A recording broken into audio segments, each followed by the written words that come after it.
अध्यात्म विज्ञान कोई धर्म या संप्रदाय नहीं है, ये स्पिरिचुअल साइंस है जो कुदरत के कानून पर आधारित है।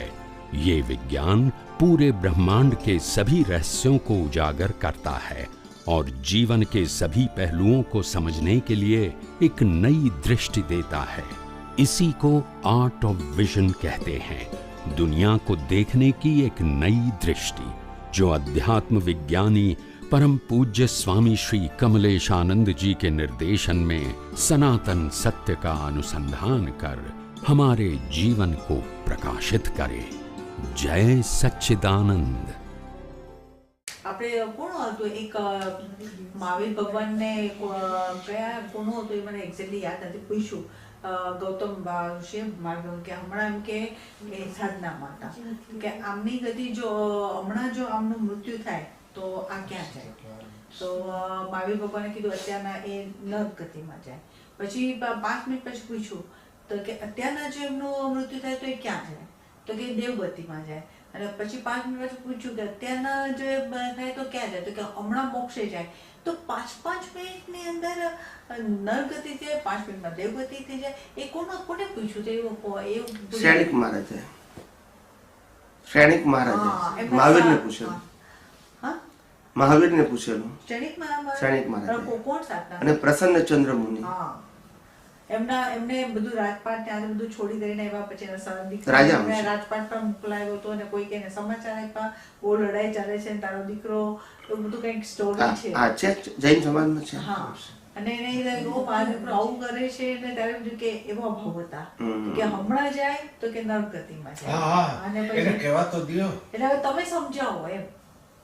હા, એટલે એમને કહેવાનો મતલબ એમનો એવો હતો કે જ્યારે ભગવાન મહાવીર પાસે શ્રેણિક મહારાજા આવે છે દર્શન કરવા, તો રસ્તામાં એમને પ્રસન્નચંદ્ર મુનિ ઉગ્ર તપ કરતા જોયું છે. ઉગ્ર તપ, એક પગે ઊભા છે, ભયંકર સૂર્યનો તાપ છે અને જંગલમાં ઊભા છે, આમ કરીને એક પગે આટલી આકરી તપસ્યા કરે છે. એટલે એમના આ આકરી તપસ્યાને જોઈ અને એમને પ્રદક્ષિણા કહીને વંદન કરે છે અને પછી ભગવાન પાસે જાય છે.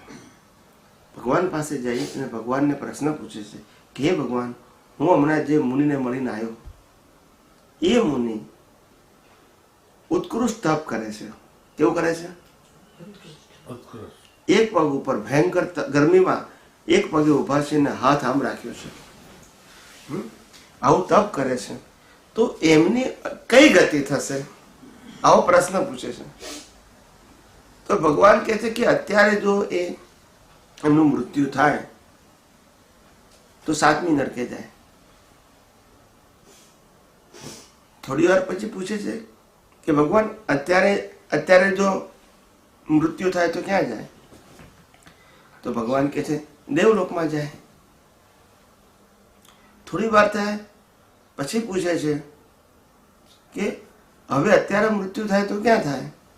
તો કે છે કે એમને કેવળ જ્ઞાન થઈ ગયું. શું કે છે? અને હવે જશે એમનું આયુષ્ય પત્યા પછી, પણ હવે કેવળ જ્ઞાન થઈ ગયું એમને. તો એને થઈ ગયું કે ભગવાન તેને અલગ અલગ અવસ્થામાં અલગ અલગ ટાઇટલ કેમ આપ્યા એક જ વ્યક્તિ માટે? એ તો ત્યાંની ત્યાં જ ઊભી છે, બરાબર છે, તો એની ગતિ અલગ અલગ કેમ બતાવી? ત્યારે ભગવાન કીધું તમે પહેલી વખત જયારે પ્રશ્ન પૂછ્યો હતો તે વખતે એ પ્રસન્નચંદ્ર મુનિ પડોશી રાજા સાથે યુદ્ધ કરતા હતા. અંદર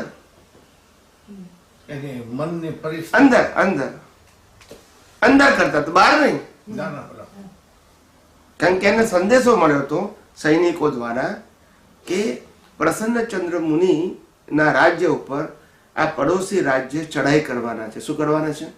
એ એને સંદેશો મળી ગયો. એટલે પ્રસન્નચંદ્ર મુનિને ખબર હતી કે મારો દીકરો તો જો નવો છે અને આ માણસ બહુ કપટી છે. કેવો છે? તે મારા દીકરાને હરાઈ નાખશે અને લૂંટી લેશે એને. એટલે એને અંદર યુદ્ધ કર્યું એની સાથે. શું કર્યું? યુદ્ધ કર્યું. અને એ વખતે જે પરિણતિ હતી એ પરિણતિને આધારે નરકે જાય એમ હતું. જો એ વખતે મરી ગયા હોત તો. પછી લડતા બધા હથિયારો એના ખલાસ થઈ ગયા અંદર. હવે શું કરવું? યુદ્ધ બાકી છે અને હથિયાર ખલાસ થઈ ગયા. એટલે છેલ્લે એનો મુગટ છે ને, મુગટ, આ લોકોનો મુગટ પણ લોખંડનો હોય કે એ કાઢીને મારું એને. એટલે જેવું આમ મુગટ પકડવા જાય છે ને ત્યારે એને ખબર પડે અરે હું તો મુનિ છું, હું સંસારી, હું રાજા નથી, હું તો મુનિ છું. આવું જેવું સાંભળે છે એટલે એમની પરિણતિ બદલાઈ ગયા છે. હવે રાગ નહીં અને દ્વેષ નહીં. એ પરિણતિમાં એટલા ઊંચે ચડી જાય છે કે હું તો વિતરાગી છું, હું તો આત્મા છું, હું તો શાશ્વત આત્મા છું, હું તો અનંત શક્તિ વાળો છું, હું તો ચેતન છું, હું અવિનાશી છું. આ ભાવમાં ચડી ગયા. એટલે પછી ભગવાને કીધું કે એનું જે ટર્નિંગ પોઈન્ટ આવ્યો, અત્યારે જો નિર્વાણ પામે તો દેવલોકમાં જાય, પાપોનું પ્રાયશ્ચિત અને પોતાના સાધુપણાની જાગૃતિ. થોડી વાર થઈ પછી એમને કીધું કે હવે અત્યારે નિર્વાણ થાય તો શું થાય? તો કે કેવળ જ્ઞાન થઈ ગયું એમને. તો કે ભગવાન કેવળ જ્ઞાન કેમ થઈ ગયું? તો કે હવે એમની પરિણતિ બદલાઈ ગઈ. હું દેહ નથી, હું રાજા નથી, ખ્યાલ આવે ને? હું આત્મા છું, હું જ અનંત શક્તિ વાળો છું, હું અનંત જ્ઞાન વાળો છું, હું જ અનંત સુખ વાળો છું, હું જ અનંત દર્શન વાળો છું, હું જ અવિનાશી છું, હું જ ચેતન છું, હું જ શાશ્વત છું. આના ભાવમાં ચડી ગયા.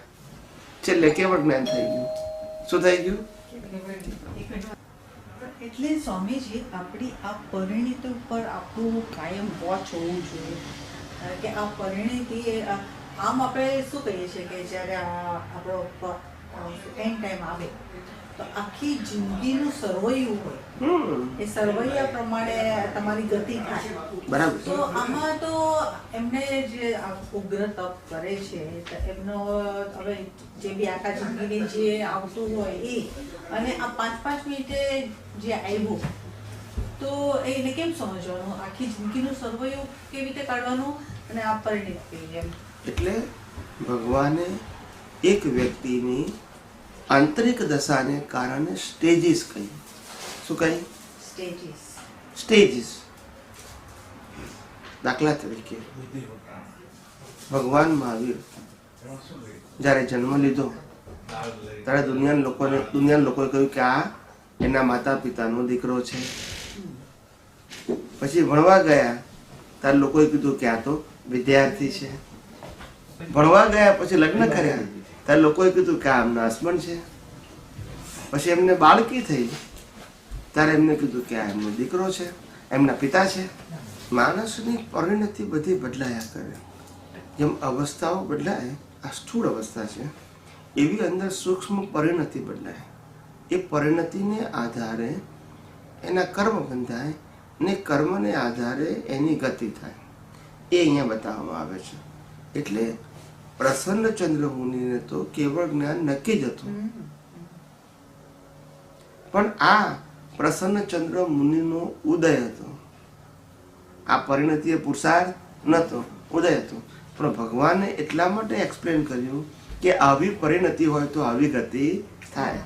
પણ એમની તો કેવળ જ્ઞાન નક્કી જ હતું, એમને પુરુષાર્થ નતો. પણ અત્યારે જો આ પરિણતિમાં એક્સપાયર થાય તો શું થાય એ કીધું. એનું ડેસ્ટિનેશન નતું. અત્યારે માનો કે હસબન્ડ વાઈફનો ઝઘડો થયો દાખલા તરીકે, હવે આપણને લાગે કે આ ઝઘડો એક્શન થાય તો શું થાય? તો કે છૂટાછેડા થઈ જાય. પણ આ એનું ડેસ્ટિનેશન નથી, આ અવસ્થાનું ડિસ્ક્રિપ્શન કર્યું. કાલે પાછું સન થઈ ગયું, પાછું ગાડું આગળ ચાલ્યું, પછી પ્રેમ ઉત્પન્ન થયો તો કે હવે એ લોકોને સારી લાઈફ છે. પછી એનાથી આગળ ગયા તો કે હવે તો એ લોકો બંને આધ્યાત્મિક થઈ ગયા છે. તો આ બધી પરિણતિનું એક્સપ્લેન કર્યું, ખ્યાલ આવી ગયું. પણ અહીંયા આ જો પરિણતિનો એન્ડ આવવાનો હોય તો આ રિઝલ્ટ આવત, એવું ખાલી એક્સપ્લેન કર્યું છે, એવું આવ્યું નથી. સમજાય છે કે નહીં મારી વાત? એ ભગવાને ખાલી એક્સપ્લેન કર્યું. શું કર્યું? હા. પણ ભગવાનને ખબર હતી કે એને કેવળ જ્ઞાન થવાનું છે, કારણ કે ડિસાઇડેડ હતું. પણ આ તો એની પરિણતિના સ્ટેજને એક્સપ્લેન કર્યું. કારણ કે એમને શું પૂછ્યું કે અત્યારે નિર્માણ થાય તો શું થાય? એટલે ભગવાને એ વખત જવાબ આપવાનો હતો, ફાઇનલ જવાબ આપવાનો નતો. અત્યારે તમને કોઈ એમ કે તમે કોણ છો, તમારા હસબન્ડ બેઠા હોય તમે શું કહેશો? હું એમની વાઈફ છું. થોડી વાર મેં જતા રહ્યા હોય, પછી તમારો દીકરો આવે, પછી હું પૂછું કે આ કોણ, તમે કોણ છો? તો કે એની મધર છું. તમે બદલાઈ ગયા ને. પછી તમારા ફાધર આવે તો હું કહું, કોણ છો? તો કોઈ એમની દીકરી છું. તો તમે તો એકના એક છો, પણ સંજોગો પ્રમાણે તમારા ટાઇટલ શું થઈ ગયા? બદલાઈ ગયા. તમે તો તેના તે જ છો, પણ ટાઇટલ શું થઈ ગયા? એવું અહીંયા ટાઇટલ છે, એવું અહીંયા પરિણતિ આવી. નહીં, પણ કેવળ જ્ઞાન અમને થવાનું છે આ ટાઈમે, આટલું બધું નક્કી છે એ મારી પપ્પાને કીધું, છતાં પણ આ ટાઈપની પરિણતિ આવી શકે ખરી ને એમ. તમે સમજ્યા નહીં એમને એમને ના ના તમે સમજ્યા. એમને પરિણતિ પુરુષાર્થ સ્વરૂપે નથી, ઉદય સ્વરૂપે હતી. પણ ઉદય આપણે ક્યારે આવે? એવું કે છે બીજ નહીં ખાવ તો ઉદય. તો ગયા અવતારનું પરિણામ ના આવે? બરાબર. હવે તો સમજાય. એમને પુરુષાર્થ સ્વરૂપે નતું, ઉદય સ્વરૂપે હતું. સમજાય. પણ એ ઉદય વખતે જો એનો અંત આવે તો શું થાય એનો ભગવાન જવાબ આપ્યો. એ અલ્ટિમેટ આન્સર નતો. એટલે એને ભગવાન એવું ના કીધું કે અત્યારે જો પ્રસન્નચંદ્ર મુનિ જોઈને આવ્યો છું એ કેવળ જ્ઞાન પામવાના છે કે નહીં? તો ભગવાન કહે કે આ કેવળ જ્ઞાન થવાનું છે એમને. પણ એમને શું કીધું કે અત્યારે નિર્વાણ પામે તો શું? હા, તમે ઇન્ડિયાથી અહીંયા અમેરિકા આવ્યા, 2 વર્ષ પછી કોઈ પૂછે કે આ ભાઈ આમની સ્થિતિ શું છે આર્થિક? તો કે એમની પાસે $10,000-2,000 હશે, એમ જ કે ને. પણ એ તમારું કાયમનું છે કીધું કે એ વખતનું એ કીધું? વખતનું. પછી 10 વર્ષ પછી આ પછી કે હવે અત્યારે શું છે? તો કે એમની પાસે $1,00,000 છે, $1,00,000 છે. બીજા 10 વર્ષ પછી તો શું છે કે એમના મિલિયન છે. તો એ જે તે અવસ્થાનું તમે ડિસ્પ્લે કર્યું છે એ તમારું અલ્ટિમેટ વાત કરી નથી. પણ જે સ્ટેજમાં જે હોય તે જ કહેવું પડે ને. એ ભગવાને એ સ્ટેજને ડિસ્ક્રાઇબ કર્યું છે, નોટ અલ્ટિમેટ. પણ એમને તમે કીધું ને ઉદય કર્મ. ઉદય કર્મ. એટલે એમનો એક પુરુષાર્થનો ના ના ના ના ના, છેલ્લા બર્થમાં કોઈને પુરુષાર્થ ના હોય. ન હોય. હા, બરાબર છે. તો ઉદય. એટલે એનું એમને વર્ણન કર્યું ભગવાન. પણ ચલો ને આપણે એમ પણ સમજીએ તો એટલે આગલો ભોગ એ બીજનો એ આ કર્મનો ઉદય આપણે ફળ આવ્યું એમ. તો આગલા ભોગમાં પણ એટલું ચોખ્ખું ન થયું હોય કે આવા બી નખાઈ જાય. Right? એ બીજને શું કરી શકે? આ ભાવમાં ગયા અવતારમાં નંખાઈ ગયા છે ને આ ભાવમાં શું કરી શકે? ભગવાન ગયા ભોગમાં બી હજી એટલી અજ્ઞાનતા. ભગવાન રામને યુદ્ધ કરવાની ઈચ્છા નથી, પણ ઉદય લઈને આવ્યા છે તો શું કરે? હા, એ બધાનું છે સમજો. એટલે આગલા તો શું કરો તમે? શું કરો? ના, પણ આગલા ભોવે જ્યારે જેનો આટલા મહાન પુરુષ છે, આ છે, તે છે, બધું જ થાય ને. મોક્ષ થવાનું છે, કેવળ જ્ઞાન તોય. છે. ને એના આગલા ભોવમાં પણ આ ટાઈપના બીજ નાખી શકે. મારો ક્વેશ્ચન ત્યારે એ 1-2% કે 5% જેટલી અજ્ઞાનતા હોય તો જ બીજ નખાય ને. તમે સમજ્યા નહીં. અજ્ઞાનતા તો ખરી, કેટલા ટકા અજ્ઞાનતા છે એ આપણે આઈડેન્ટિફાઈ ના કરી શકીએ, પણ બીજ પડ્યું માટે અજ્ઞાનતા ના હોય તો બીજ પડે. આ સીધો સાધો પ્રિન્સિપલ. હવે એમને જે બીજ નાખ્યું માટે એમની અજ્ઞાનતા હતી તે વખતે, નાખતી વખતે કેટલા પર્સન્ટેજ હતી એ આપણે કહી શકીએ નહીં, પણ બીજ પડ્યું માટે અજ્ઞાન. અજ્ઞાન ના હોય તો બીજ પડે નહીં. આ સીધો સાધો પ્રિન્સિપલ.